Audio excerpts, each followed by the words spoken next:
Hey, this is Bruce Cook, and I am making my first video of my outdoor plants for the season. Just got these out it's close to 2 weeks ago. I've had to make a few changes to this grow area thanks to these mutts. This orange construction fencing um, did not stop these, well, at least this little one, from getting in. I was like 4 or 5 days ago. She had gotten in underneath the door and wreaked havoc in here. And these dogs like to mess with these buckets. They pulled a few of them out of the shed, some of the old ones from last year that were empty, and chewed up on them. I really didn't care about those because I still have a ton of new ones as well as old ones that I saved that they didn't get to. But I had to buy staples and stakes, and I anchored the bottom of the fence to the ground. And this little dog chewed its way through that fence, the part of the fence where I go in through, and went in there and started biting up on my buckets again. And I would find my plants just laying on the ground. Thankfully, one out of the 7 was the only one that she chewed the leaves up on, but the rest of them, she pulled the buckets out of the hole that she chewed through and tore the buckets up in the yard. So I do have some of these. There's 19 total plants out here. Some of them, the plants are still trying to recover because it must have been done later on in the afternoon. And the plants laid out all night with the roots exposed, just laying on the ground. So, there's a couple. I had 4 of those. They're unnamed plants. Plants that got mixed up in my germination box. When I was germinating the seeds, I was using those little green things instead of the trays, and they got shuffled around. So those are. I just have question marks on the labels on those buckets. These are chocolate bootlas. There's actually one that's questionable. I'm not sure because there was 2 plants laying next to each other. Um, this one is still trying to recover. Um, uh, let's see. These are my prima tales right here. Um, so those weren't bothered. Then I have so I got 4 of those that are growing just fine. These are my 7-pot primos. I had 5 of them out here. One of them was killed off. I got all the leaves and part of the stem bit, so it didn't look like it was redeemable. I had no choice but to toss it. But and then this one here, this one's just barely recovering. And she had to pick out my Carolina Reapers. I only had 3 to begin with. I got several more inside that they're on their way of needing to be transplant here soon and brought out here. But as you see, one of my Reaper plants, all the leaves were bit off. The top of it was bit off, but the roots were intact. It was laying on the ground with no bucket and all the dirt. Like all this dirt you see on the ground here, that's dirt that came from the buckets when she pulled the buckets from these little platforms and just took off with the buckets and left the plants and everything on the ground. But that one Reaper plant is missing all its leaves.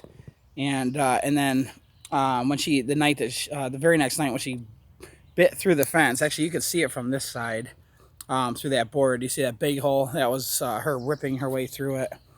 But that plant right here closest to the left, that was pulled out, and she'd gotten that bucket too. So I don't even have a label on it. I haven't relabeled it yet, but that's my Carolina Reaper. That thing seems to be recovering just fine.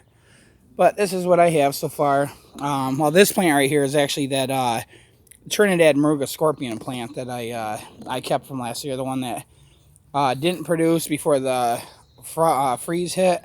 But I found it outside with 1 yellow pepper hanging from it with almost no leaves on the plant. And I did a video eating that. I saved that during the winter time, and it seemed to do just fine. The chocolate Maruga scorpion one I had to throw out because the leaves looked like they were riddled with disease, so I didn't want them anywhere near my other plants, so I had to get rid of it so it wouldn't infect nothing else. But this is what I have so far. I got 19 of these things going, and I think there's 25 or 26 left in my indoor grow box. I can't wait to get all of them out here because that big T5 grow light that I have is putting quite a bit of money on my electric bill. So it's adding between 30 to 40 bucks on each month's bill. So I'm anxious to get everything out here, and then they can depend on the sunlight. But the changes I had to make to this fence was, obviously you see all the wood on the bottom. You know, all the tears in this plastic, this black plastic part of the fence was thanks to these dogs. So, I mean, I had to reinforce this thing like crazy. We had a chain link fence behind the shed, so I bought bolt cutters and I cut it in half the long way just to get twice the length out of it. So I got that going around this as far as I could. I had to put all this wood at the bottom to try to discourage dogs from digging underneath it. So I got this fence going around probably about 2/3 of the way. Well, no, about half, about a little more than halfway. I had to go through all these lengths, and then an extension cord that the dogs chewed up. I mean, they chewed it all the way up to the ends, so there was no way to splice it back together to save it. But we got more extension cords besides that, so I use those to hold these new boards that I got from Home Depot in place. So, but this is what I got going on. I'm not going to go inside because it's a little hassle to pull all this apart. So I'm just going to be going in here when these plants need watered and fed. I'm already watering them once a week, and then putting a little bit of Miracle Grow. That's the NPK I'm putting in. When I do that, it's probably like 2, 2, and 3 or something like that.